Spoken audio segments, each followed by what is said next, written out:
Мэдээ үргэлжилж байна. Баян Монгол сууц өмчлөгчдийн холбооныхон дээврийнхээ цасыг өөрсдийн хийсэн даавн хоолоогоор болгож байна. Энэ нь иргэдийн аюулгүй байдлыг хангасан оршин суугчдын талархлыг хүлээсэн сайн жишг болжээ.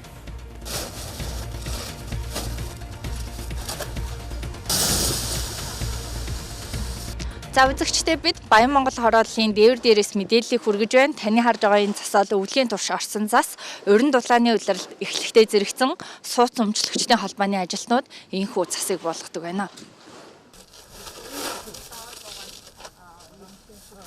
Энэ дээвэр дээрх цасыг буулгах хугацаанд ер нь хичнээн хүн ажилтгүй хэр их цаг хугацаа зарцуулна.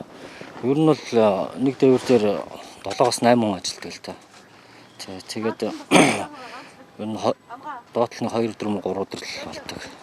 За засыг буулгахдаа миний энэ ард харагдаж байгаа даавн хоолойг ашигладаг. Энэ хоолойг бол ажилтнууд өөрсдөө хийсэн, хөрөнгө мөнгө хэмнсэн, мөн аюулгүй байдлыг хангасан ийм шийдэл гэдгийг мөн хэлж байна.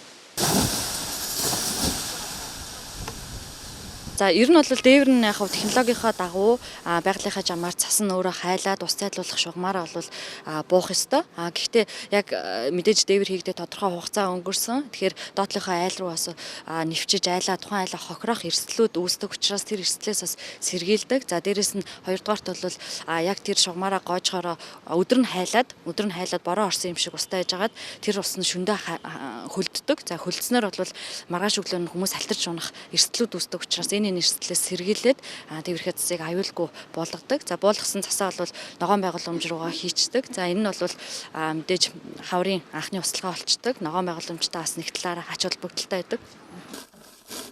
Баян Монгол хороолл нь 13 байр 6000 гаруй оршин суугчдтай. Жил бүрийн хаврын улиралд Баян Монгол сууц өмчлөгчдийн холбооныхон дээврийнхаа цасыг инхүү болгодог байна. Зардал даав авах зардал багтдаг учраас 300-аас 400 мянган төгрөг зарцуулж хямд төгсөр аргаар иргэдийн аюулгүй байдлыг хангадаг байна. Иймээс оршин суугчид энэ ажилд сэтгэл хангалуун байдаг гэдгийг хэлж байлаа.